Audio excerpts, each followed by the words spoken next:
de você.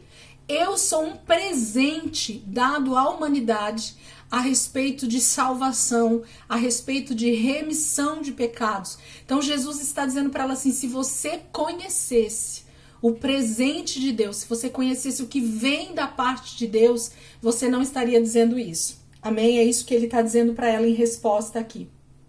E aí ele disse assim, né? Se você conhecesse o dom de Deus e quem é que está lhe pedindo água para beber, você pediria e ele lhe daria água viva. Então Jesus está dizendo sobre ele mesmo ser esse presente. Ao que a mulher respondeu, o Senhor não tem balde e o poço é fundo. De onde vai conseguir essa água viva? Por acaso o Senhor é maior do que Jacó, o nosso pai, que nos deu o poço, do qual ele mesmo bebeu, assim como os seus filhos e o seu gado?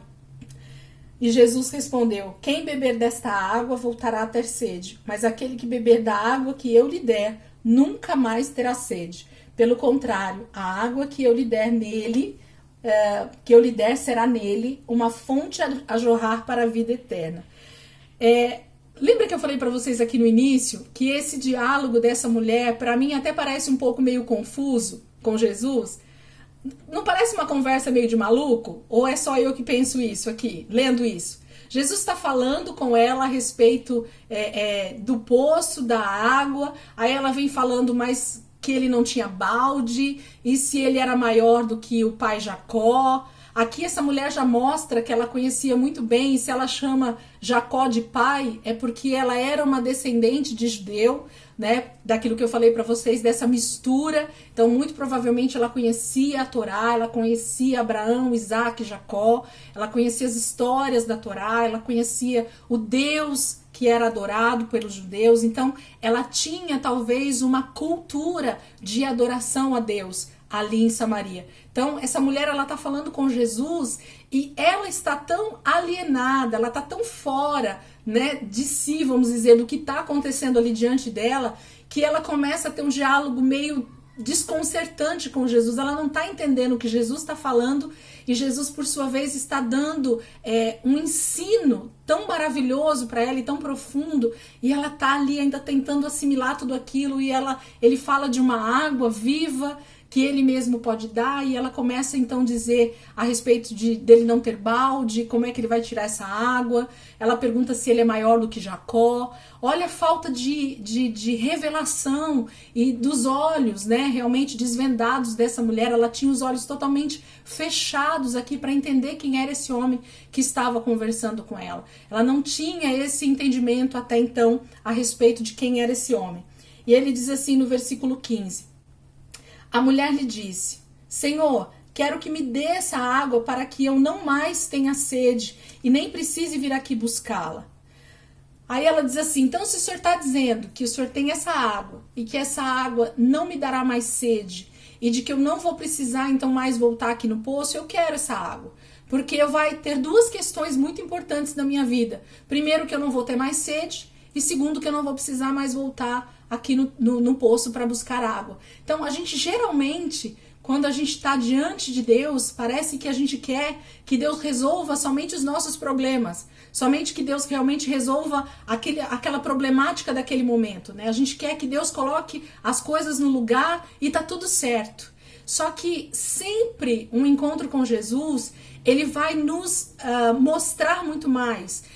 Jesus, quando nos encontra, ele traz ainda mais profundidade para nós do que simplesmente resolver os nossos problemas. O que Jesus está dizendo para ela é que a água que ele pode dar para o ser humano é uma água que naquela pessoa vai fazer saciedade total. Então aquela pessoa não vai mais ter sede de nada, e ainda mais vai virar dentro dessa pessoa uma fonte que vai jorrar para a vida eterna. Então você vai começar a falar das coisas de Deus, e através dessa fonte que Deus coloca dentro de você, ele vai fazer com que você também alcance tantas outras pessoas. Então o benefício de ter água viva não diz respeito a uma saciedade momentânea ou de uma solução terrena, de não precisar ir mais ao poço, mas fala de algo muito maior, algo de muito mais espiritual.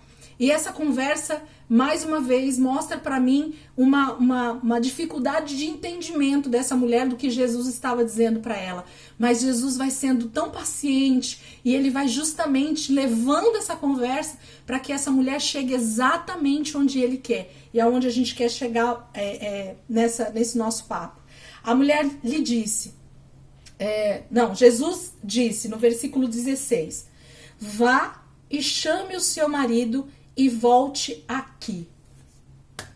Minhas irmãs, fala para mim aonde é que Jesus tira dentro desse diálogo a respeito de marido. Fala para mim, onde tem?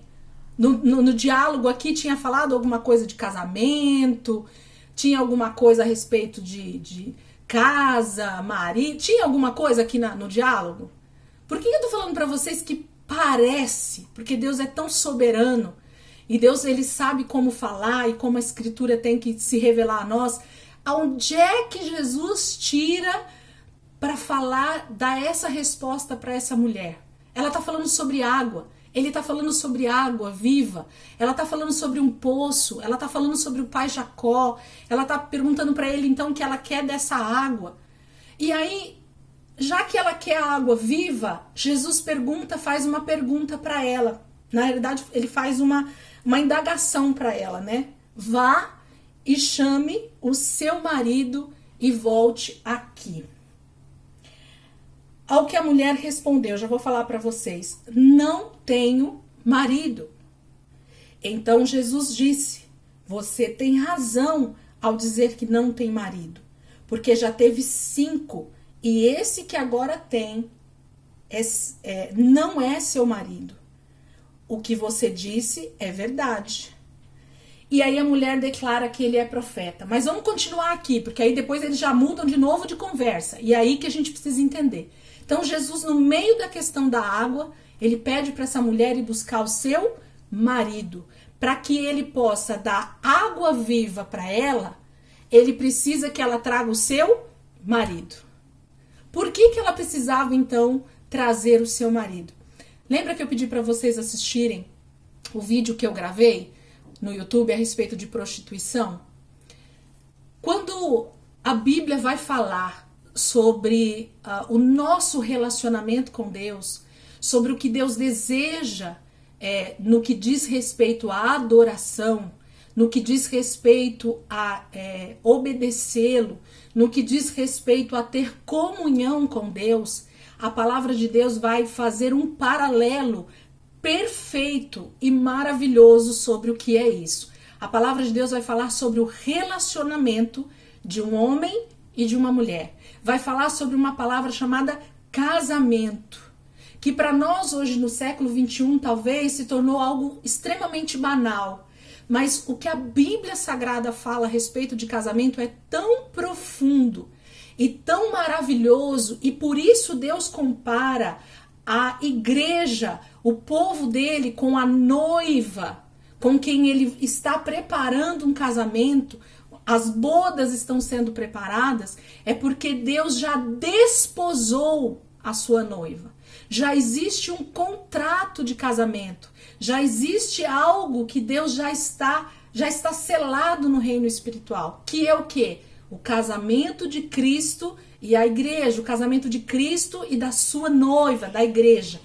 E aí essa mulher, Jesus, quando ele vai falar com ela sobre dar água viva para ela, ele diz assim, vai e busca o seu marido. O que Jesus está perguntando para essa mulher, o que ele está pedindo para essa mulher é, com quem você é casada espiritualmente? Com quem você tem tido relacionamento espiritual? Quem é o teu marido? Com quem você tem se relacionado? E aí ele cita que ela já teve 5 e o que ela tem agora também não é dela. Então era uma mulher que tem um duplo entendimento. Porque eu tenho certeza que essa mulher realmente era uma mulher que já tinha tido outros casamentos. Eu não estou dizendo que não é isso que está escrito na palavra, mas o que Jesus está mostrando para ela é algo muito mais profundo a respeito de relacionamento. é algo que ele está dizendo assim: se você realmente desejar receber esse dom de Deus, se você realmente desejar tomar essa água viva, se você realmente desejar ter esse dom que vem da parte de Deus, se você quiser receber essa água que não vai te trazer mais sede, você vai precisar entender o que é ter um casamento, o que é ter um relacionamento conjugal de fidelidade. Porque Deus jamais vai admitir que eu e você, mulher, tenhamos outros maridos. Elisângela, quem são os outros maridos? Os outros maridos que eu e você, como essa mulher que não tem nome, e que aqui pode ser o nome de qualquer uma de nós podemos estar tendo ou ter tido 5 ou até ter um ainda que é o nosso marido, mas que não é o nosso marido. Quem são esses maridos, Elisângela, que você está querendo dizer? Esse marido pode ser a idolatria ao dinheiro, esse marido pode ser o nosso trabalho, que eu me relaciono muito mais do que com Deus. Esse marido pode ser a minha família, que eu dou muito mais importância a ela e não que ela não deva ter a real importância. Com quem você tem gastado o seu tempo de relacionamento espiritual? Quem tem tido o lugar de primazia na tua vida no seu relacionamento diário de adoração? Quem é que você tem realmente adorado como marido? Então, assim, essa mulher por que ela não tem nome? Porque ela é a mulher que não é pura de Israel, vamos dizer assim, não sei se eu consigo explicar isso para vocês, mas por que ela é a mulher samaritana? Porque ela não é alguém 100% puro, mas é algo que já está mesclado, é algo que já está misturado. E aqui Jesus vai dizer que vai ter um dia em que qualquer pessoa vai poder adorar o Pai, nós vamos chegar lá, porque vai ser algo mais espiritual do que físico. Aliás, é algo espiritual e não físico, ok? Mas me atendo aqui, quem tem sido os maridos das mulheres aqui que estão no nosso grupo? A quem você tem dado o melhor de si? Quem tem tido o lugar de adoração na sua vida? Com quem você tem tido mais, ou com quem você tem tido o único relacionamento na tua vida, que tem tomado o lugar de Deus? O Velho Testamento, ele demonstra os ciúmes de Deus a respeito desse povo que ele escolhe para somente adorar ao único e verdadeiro Deus. Então Deus jamais vai deixar ou jamais vai permitir que a sua noiva, que é aquela que está desposada dele, que vai ser a sua esposa, se prostitua ou traia essa fidelidade que ela deveria ter com outros maridos. Então, quando Jesus fala de dar essa água para essa mulher, ele entra com essa questão do marido. E essa mulher vai falar um pouquinho mais abaixo justamente sobre a adoração. E eu falava para Deus, lendo essa palavra durante esse tempo que eu tenho falado para vocês, que eu tenho meditado nessa palavra, várias coisas vinham à minha mente e eu queria entender porque esse diálogo mudava tanto de situação. Jesus estava falando de água, aí ele falava que ele podia dar água viva para ela seria alguém saciada. E eu posso dizer para vocês que geralmente tudo que a gente coloca na nossa vida como marido, no lugar de Deus, é justamente para saciar algum tipo de sede. É justamente para saciar algo que em nós está faltando. O século 21 talvez seja o mais, ou não posso dizer mais ou menos também, né? Porque a gente só viveu aqui nesse momento da história, mas eu posso dizer para vocês que é um século de tanta falta de saciedade. As pessoas não se saciam com mais nada.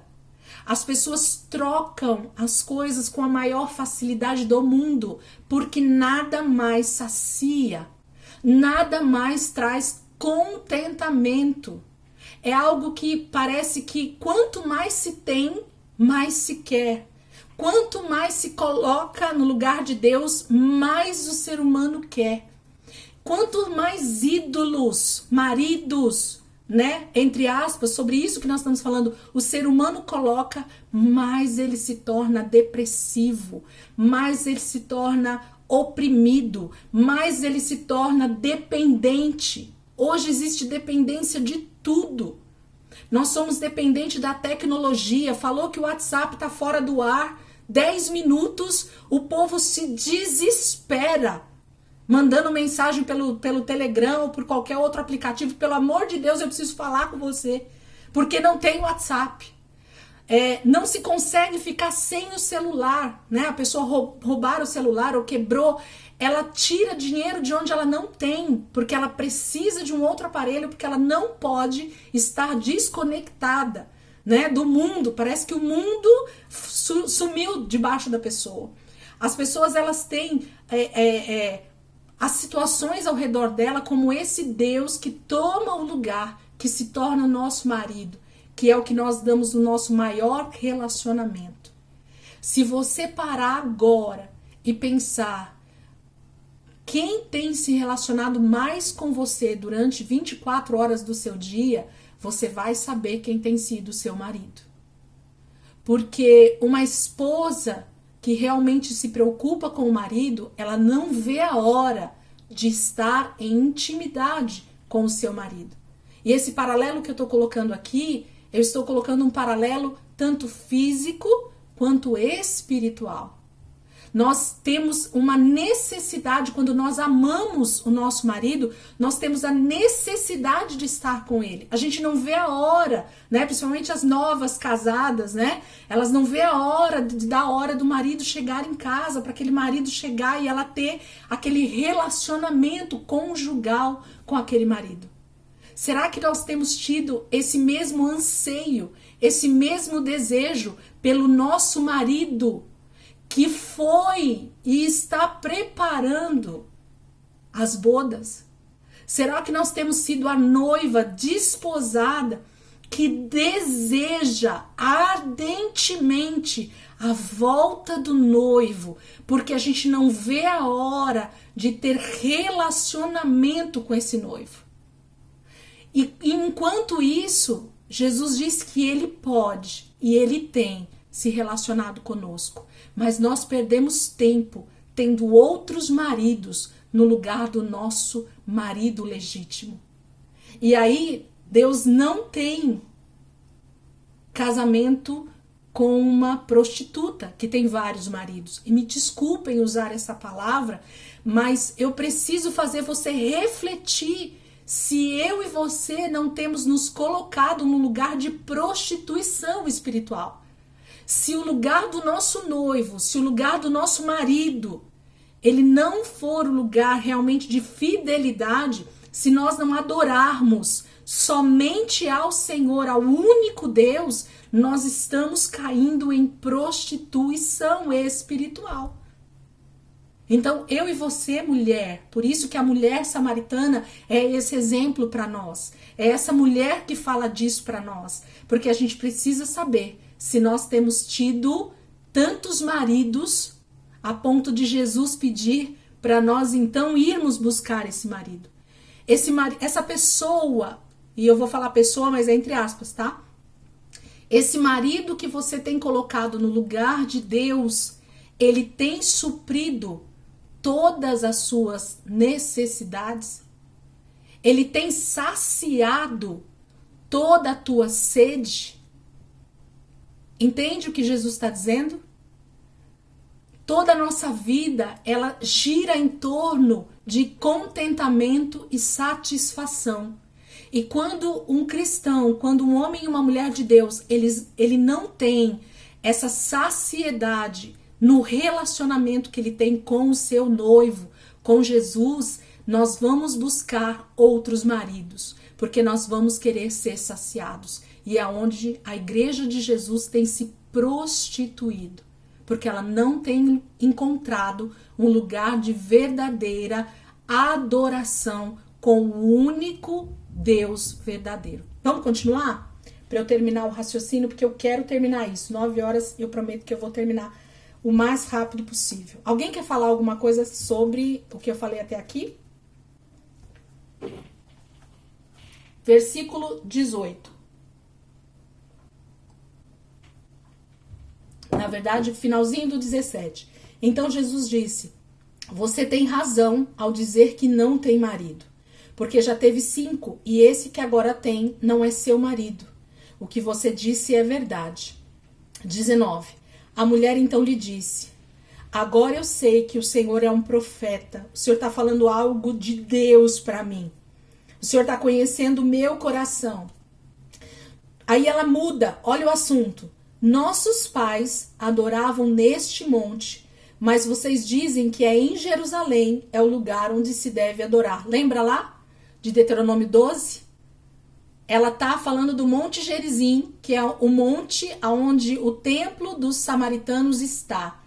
E ela diz que os judeus legítimos, os judeus ortodoxos, vamos dizer assim, os judeus raiz, dizem que o lugar de adoração não é o Monte Gerizim, mas é o Monte Sião, é Jerusalém. Então ela está dizendo assim: os nossos pais, a minha família, os meus antepassados, esse povo aqui de Samaria, diz que o lugar da adoração é o Monte Gerizim, é o monte onde o nosso templo está.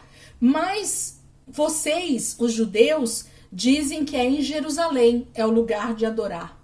Aí Jesus vai responder com a maior declaração do que é o verdadeiro lugar de adoração.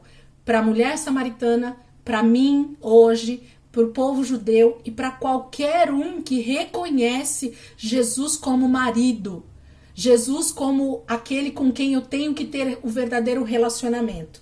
Mulher, acredite no que eu digo. Vem a hora em que nem neste monte, nem aqui no Monte Gerizim, onde nós estamos agora, nem em Jerusalém, vocês adorarão o Pai. Vocês, os samaritanos, adoram o que não conhecem. Se vocês conhecessem a Deus de verdade, vocês saberiam que haveria um tempo onde os verdadeiros adoradores adorarão o Pai, não no Monte Sião, não no Monte Gerizim, mas existe uma adoração que é agora dentro do teu espírito. Por quê?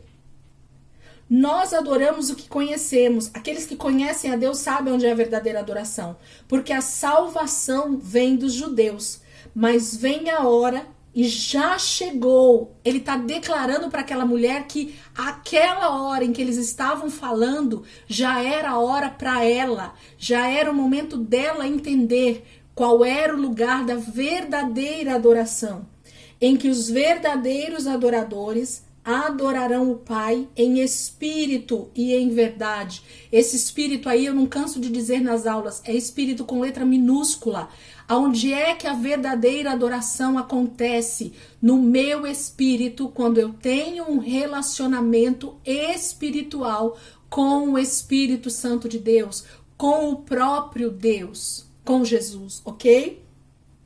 Porque são esses que o Pai procura para seus adoradores. Deus não está procurando alguém que está buscando adoração nos montes, mas Deus está procurando alguém que agora vai conhecê-lo em espírito e em verdade. Jesus está dizendo para essa mulher: acabou o lugar físico de adoração. Acabou o tempo da lei, vamos dizer assim, né? De ter um lugar, um templo físico. Mas eu estou aqui, o próprio Cristo, o próprio Jesus, que agora sim vou dizer para você qual é o verdadeiro lugar de adoração, que é dentro de cada um que decide reconhecer o verdadeiro pão da vida, a verdadeira fonte de água viva que vai saciar o ser humano. Por quê? Porque Deus é espírito e é necessário que os seus adoradores o adorem em espírito e em verdade. E a mulher respondeu: eu sei que virá o Messias, chamado Cristo, e quando ele vier, nos anunciará todas as coisas. E Jesus faz a maior declaração para essa mulher no início do seu ministério. Então Jesus disse: eu sou o Messias, eu que estou falando com você. Talvez durante todo o ministério de Jesus ele não tenha feito essa declaração, pelo menos o que a palavra descreve para nós, não existe nenhum outro lugar aonde Jesus declara da sua própria boca: eu sou o Messias. Eu sou aquele que todo o Velho Testamento, que Abraão, Isaque e Jacó e todos os profetas falavam de mim. Eu sou esse que está te dizendo todas essas coisas. Eu sou aquele que traria salvação para Israel. Eu sou aquele que vai alcançar samaritanos e todos os confins da terra, até chegar em mim e em você que estamos aqui hoje. Esse é o desejado das nações. Esse é o noivo aguardado. Esse é aquele que já desposou a sua noiva, já tem um contrato de casamento com ela e agora ele foi preparar esse lugar onde eles vão ter todo esse encontro da noiva com o noivo e as bodas vão acontecer e nós vamos viver eternamente esse relacionamento entre o noivo e a noiva, na eternidade com o nosso Deus. Então, essa mulher, ela está tendo um diálogo com Jesus, onde Jesus está trazendo todo esse contexto para ela do que é realmente um relacionamento entre Deus e o homem, aonde o homem deve realmente adorar a Deus hoje, que não existem mais montes específicos, mas o Velho Testamento, que era sombra, foi resolvido através de Jesus, foi consumado através de Jesus. É isso que Jesus está dialogando com essa mulher. E eu quero te dizer, minha amada, minhas queridas, que nós precisamos olhar para nós e encontrar se estamos ou não deixando o nosso verdadeiro marido para ter um relacionamento extraconjugal com outros deuses na nossa vida. Se algo tem tomado o lugar de Deus na tua vida, na tua adoração, no teu tempo de relacionamento, de comunhão, de desejo de estar com Ele, então nós precisamos rever esse nosso conceito de adoração e saber se nós verdadeiramente somos esses que o Pai procura e que Ele tem achado, né, que Ele tem encontrado. Então, todos esses ensinos que eu creio que a mulher samaritana tem para nós, e se a gente for entrar aqui, como eu falei para vocês, existem tantas outras coisas que a gente poderia falar, mas eu queria me ater a essa questão da prostituição espiritual e dessa questão do marido que Jesus está falando com essa mulher, para que a gente pudesse entender que lugar Deus tem tido nas nossas vidas. Amém? Eu queria que, se alguém quiser falar algo, se alguém, enquanto eu falava, pensou em algo aí, pode falar. Eu fiz várias anotações sobre tudo isso. Deve, não pode, deve.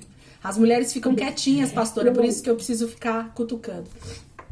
Eu acho que, eu vejo assim, quando a gente entende a quem nós pertencemos, as coisas mudam. Quando Paulo diz, lá em Gálatas 2:20, não sou eu mais quem vivo, mas Cristo vive em mim, e a vida que eu vivo agora na carne, eu vivo na fé do Filho de Deus que me amou e se entregou por mim. Isso é questão do quê? De falar assim, eu não estou mais vivo para as minhas vontades. Nada mais ocupa o lugar de Deus na minha vida. Então, quando a gente entende isso, essa prostituição realmente espiritual que você disse, quando a gente não entende. Por quê? Porque nós temos muitas coisas, a gente olha, está aqui, mas eu amo o Senhor, mas eu tenho isso.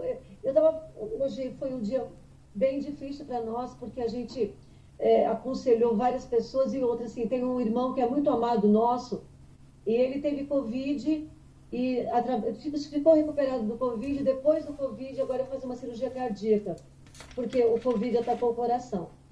E um irmão muito amado nosso, e a gente falando para ele, e assim, ele é um adorador, ele olha para o pastor, eu estou em paz, porque você vai ter que abrir o peito, aquela coisa toda.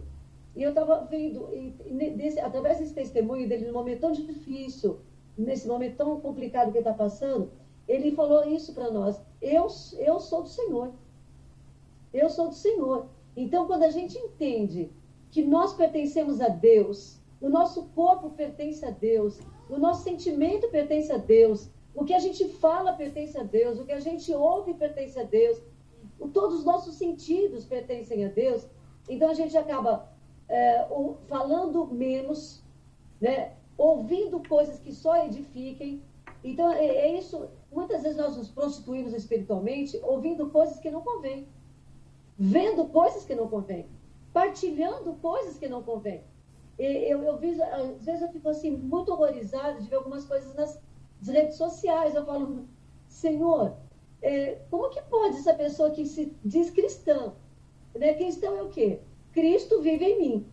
Então eu vejo que essa mulher, essa prostituição espiritual, né, que você falou, que achei super interessante, isso que as pessoas não dão conta de quantos deuses nós temos na nossa vida, de quantos deuses. E precisamos entender que nós não vivemos mais para nós, não vivemos mais para nossa vontade, mas a vontade de Deus que habita em nós, ela que faz, ela que rege a nossa vida, né? Eu tive essa experiência muito de perto agora, que estava voltando na Inglaterra, né? E a Sofia disse assim para mim, vovó, fica aqui comigo, por favor, não vai embora.